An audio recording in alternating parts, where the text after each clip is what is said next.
Aquí el planteamiento ha sido uno que me pareció, bueno, el verdadero planteamiento, cuando se habló del seguro oncológico, hubo dos propuestas. Una que era un proyecto de ley que señalaba el seguro oncológico obligatorio para todos los peruanos y que felizmente no siguió, porque dijimos que eso era una barbaridad, todos tendrían que pagar. Pero la versión actual es que el seguro oncológico gratuito es para los que no tienen recursos. Y los que tienen algún tipo de ingreso y no están en el Seguro Social o en las Fuerzas Armadas, ellos tienen que dar un aporte. Entonces ahí viene la pregunta, pues, ¿el seguro gratuito es para los que están en extrema pobreza o algunos que tienen muy poco dinero y son los que no hacen cáncer? ¿Y tiene algún costo para los que sí pueden trabajar y de repente ir a un control? Vean qué interesante. Por eso es fundamental que esto quede muy claro, en blanco y negro, en español, y que se establezca, en primer lugar, que no debe ser un seguro, me imagino yo, sino es un monto de dinero que está en las arcas del Ministerio de Salud, que van al CIS para que se encargue de dar tratamiento a los pacientes que hacen la enfermedad, y por supuesto la mejor forma, como seguimos repitiendo cada instante, es mejor que ese dinero lo usen en prevención para no tener que llevar a cabo un gasto muy alto, ¿no? Correcto. Vamos entonces a la segunda, sí, la de los medicamentos.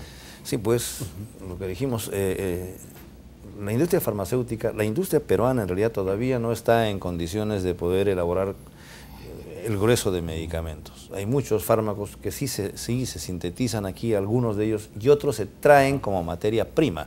Lo que hacen aquí fundamentalmente la industria nacional es importar la materia prima y luego transformarla en una tableta o una cápsula, ¿no? Ese es el grueso del trabajo que hacen la industria farmacéutica en Perú. Sin embargo, hay un proyecto para desarrollar vacunas en Perú que creemos que esto es importante y del mismo modo se puede ampliar a medicamentos. Y hablando de vacunas, como comentamos hace un minutito, por supuesto, para prevenir también, la vacuna contra el papilomavirus puede disminuir el riesgo de desarrollar cáncer de cuello uterino. Entonces las damas, a todas las niñas se vacunan con el PVH, le llamamos nosotros papiloma virus humano, y esto disminuye el riesgo y la incidencia de cáncer de cuello uterino. Del mismo modo, la vacuna contra hepatitis B va a dar algún grado de protección, en primer lugar, para que la persona no haga hepatitis, y en segundo lugar, para que no haga el cáncer de hígado que está asociado a hepatitis B. Quiere decir que podemos utilizar vacunas y darle, pero el uso correcto y la decisión de poner la vacuna al alcance de las personas que tienen menos recursos. Así es, hacerlo bien, porque hace poco la directora de vacunas del MINSA tuvo que renunciar por un escándalo.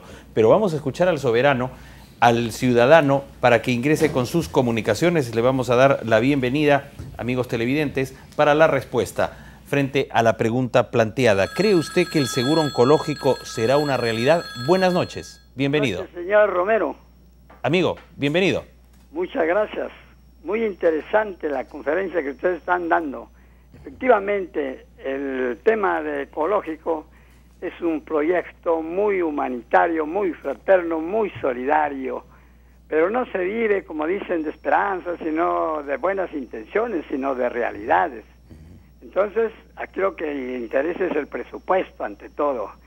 Ahora, por ejemplo, con el caso de CIS nomás, han aumentado el número de pacientes, la misma cantidad de médicos, el mismo presupuesto, medicinas no hay, para material para operaciones no hay. Le cuento un caso mío. Yo fui operado hace un año de extropio de senil del párpado. El doctor muy bueno que me atendió en el hospital Abogado, perfecto. Me dio una lista, me dijo, esto no hay agujas hipodérmicas, material. Deme, doctor, la lista. Le dije, deme, yo como la compré en la calle. Así es. Compré mi medicamento, me dije, acá está. Ah, muy bien, ya, mañana lo operaron. Y me operaron. Miren, nosotros que somos asegurados, tenemos que hacer. Ahora, los de CIS están igual. Ajá, ese correcto. Es mi comentario. Muchas gracias, amigo, por su llamada telefónica. Siguiente participante, buenas noches. Buenas noches, señor Romero. Encantado. Y a toda la mesa que está dirigiendo. Le habla Carlos de San Miguel. Mucho gusto, amigo. Señor Romero y miembro de la mesa, aquí en el Perú ningún problema se va a solucionar si no existe un ministerio o una superintendencia de planificación o un ministerio o superintendencia de ciencia y tecnología para que fijen las prioridades del país y se ejecuten, y que estos miembros sean elegidos por los ciudadanos, para que no pongan a cualquier improvisado en esos puestos. Creo que eso es todo lo que quería decirle, caballero. Correcto, muchas gracias, gracias por su aporte, gracias por llamarnos. Más ciudadanos en la línea telefónica, estamos con el doctor Juan Villena, decano del Colegio Médico del Perú, analizando si va a ser una realidad el seguro oncológico o no. ¿Qué piensa usted? Buenas noches. Aló, señor, buenas noches. ¿Qué tal, amigo? Ya, bueno, concretamente, el mensaje del señor Ollanta es una utopía, y por lo siguiente. Mire, Alan García Pérez, expresidente, él dejó 3 millones de tuberculosos. En la actualidad deben de haber llegado a 4, porque es muy contagiosa. Con relación a los medicamentos oncológicos, son carísimos. Son de 500, 1000, 3000, 5000. Siempre uno los compra, digamos, en el Instituto del Cáncer, que es en Angamos. Ahora, yo me pregunto, ¿la tuberculosis es simple de curar? Hay médicos, enfermeras, infectados. Yo creo que esta es una pregunta para el médico, al Sí. invitado. Hay prioridades. Yo pienso que hay prioridades, señor Romerito. Hay prioridades. Y si no podemos con los tuberculosos, miren, estoy hablando de médicos y enfermeros que están contagiados, ¿ah? Claro. Menos vamos a poder con este seguro. Lo están haciendo patinar al presidente Ollanta. Correcto. Gracias, Buenas señor, noches. por su llamada telefónica. Siguiente participante y nuestro panel. Le damos la bienvenida. Buenas noches. Buenas noches, mi nombre es Carlos Rodríguez. Acá el principal problema es, se creó el CIS, se creó el aseguramiento universal, pero desgraciadamente en los hospitales, a los pacientes que están asegurados del CIS o del aseguramiento universal le dicen, no hay medicamentos, esto no te cubre, esto no te cubre. Y si la gente es pobre, acá tenemos una clase C, D y E. Y ese es el tipo de personas que, por ejemplo, cuando sufren de un accidente de tránsito, se acaba el SOAT y se les cubre con el CIS. Pacientes con traumatismo del sistema craneano grave. Esos pacientes tienen 200.000, 300.000, 500.000 soles para que se curen. Muchos no se curan porque llegan a tener paraplegia. Pero el CIS, en realidad, se malgastan el dinero en los hospitales.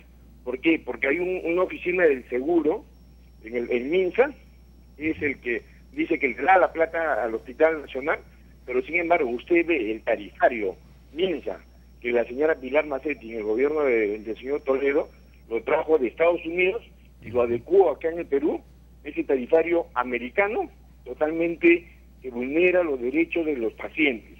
Ese tarifario abusivo debería desaparecer y deberían irse todos de la oficina de seguro de MINSA. Correcto. Todos deberían irse. Muchas gracias, amigo. Muy amable. Vamos a ir al panel. Antes quiero leer el artículo 11.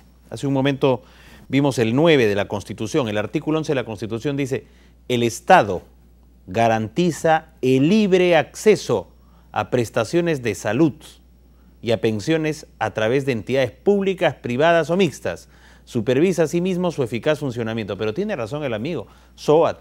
Luego ha inventado el CIS, el SAS, el SOS, SOS está la gente en este momento. Hay cuánta gente accidentada que no lo reciben en un hospital, pelotean de un lugar a otro y fallecen muchos en el camino.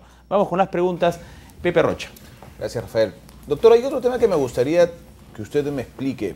El otro día escuchaba yo una entrevista y la persona responsable del CIS decía, bueno, vamos a hablar un poco de costos y las probabilidades de estos 18.000 pacientes que podrían ser del CIS. Si el seguro del cáncer es para un paciente del CIS, le cuesta, si es por ejemplo un cáncer de cuello uterino, le cuesta entre 3.000 y 5.000 soles. Si no es paciente del CIS, le cuesta 20.000 o 30.000 dólares. Si es un cáncer de hígado, si es paciente del CIS, le cuesta entre 6.000 y 7.000 soles. Si no es paciente del CIS, entre 40.000 dólares. Entonces yo me ponía a pensar y digo, Dios santo, o sea que ahora estamos seleccionando también a la gente entre grupos que se pueden enfermar y grupos que no se pueden enfermar. ¿Cómo funciona esto? ¿Cuál es la lógica, doctor, o yo estoy equivocado?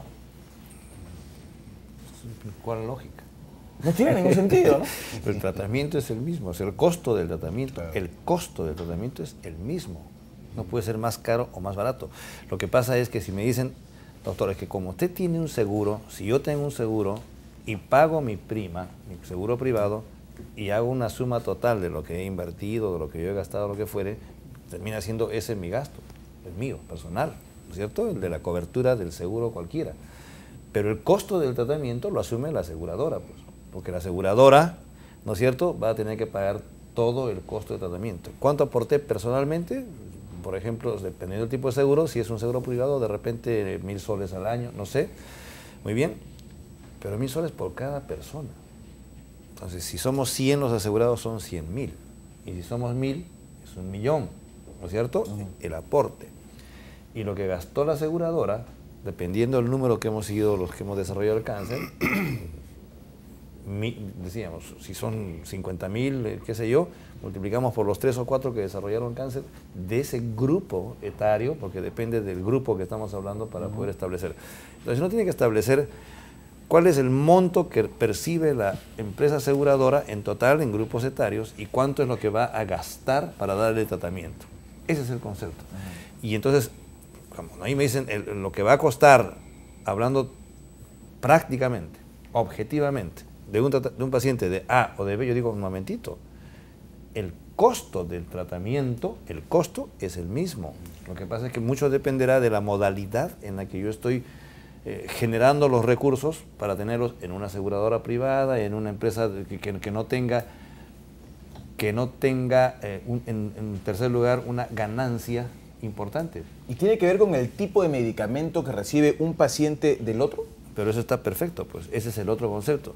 Porque yo puedo poner límites al tratamiento. Yo, por ejemplo, puedo decir, ¿por qué este cuesta 50.000 y este cuesta 2.000? Un momentito, pues, un momentito. Luego le voy a dar tratamiento para el cáncer, pero hasta este tipo de medicamentos. No incluyo, y eso está contemplado en los seguros privados, inclusive. No incluye tratamiento biológico, como acabo de decir, o anticuerpos monoclonales, que su gasto es 5.000 soles, su costo es 5.000, 4.000, 3.000 soles. Por esa razón uno puede decir, claro, pues que hay diferencia en el tratamiento cuando vamos a precisar mejor qué tipo de tratamiento incluye. Biológico, anticuerpos monoclonales, terapia oncológica de alto costo, me refiero a quimioterapia, o los fármacos que también tienen algún efecto, pero que no tienen la misma. ¿Y se sabe hasta cuál es el límite del CIS, para terminar ahí con mi intervención? ¿Se sabe cuál es el límite del CIS? Bueno, en este caso se aspira lo que pasa es que sistema. En el CIS, que es el sistema asegurador prácticamente del Ministerio de Salud, ¿no es cierto?, tiene un presupuesto para las enfermedades clásicas, 70 de las más frecuentes. Esto es el 70% de las enfermedades más frecuentes, es lo que cubre. Y además hay otro presupuesto que es para las enfermedades de alto costo, que así se llama. Es allí donde tiene que estar el cáncer con todas las demás. Y ahora está menos oscuro el concepto de, en el presupuesto de enfermedades de alto costo, como señaló el presidente, por ejemplo, leucemia. Bueno, la expresión debe ser bien simple. En las enfermedades de alto costo está contemplado el cáncer y no el término de seguro. Por eso decía yo, al inicio la expresión era seguro, pero hoy día está mucho más claro, que el tratamiento de cáncer y de otras enfermedades de alto costo tiene un presupuesto, que ese es el presupuesto que paralelamente al que tiene el CIS para las enfermedades más frecuentes, tienen que ir creciendo. Pero no puede ser que le demos el monto más grueso a un grupo de enfermedades que tienen una presencia menos importante en la población que más requiere tratamiento, y al revés, las enfermedades que son más frecuentes, que afectan a la población que tiene menos recursos, tenga menos presupuesto. Ese es el concepto. O sea, que hay que hacer una distribución del presupuesto que sea mucho más generoso hacia el lugar, hacia las enfermedades que son las más frecuentes y que afectan a la población con menos recursos, y luego, sobre el otro tema, ver cómo distribuimos mejor. Quiero dejarle planteada una pregunta, doctor Villena, vamos a ir a una pausa, pero como médico, ¿usted cómo aprecia en Cuba? En Cuba hay CIS, hay el SOS, hay el SOAT. ¿Qué cosa? ¿Cómo aprecia un médico a Cuba frente a nuestra realidad? Volvemos con esa respuesta a nuestro panel y mucho más en el programa.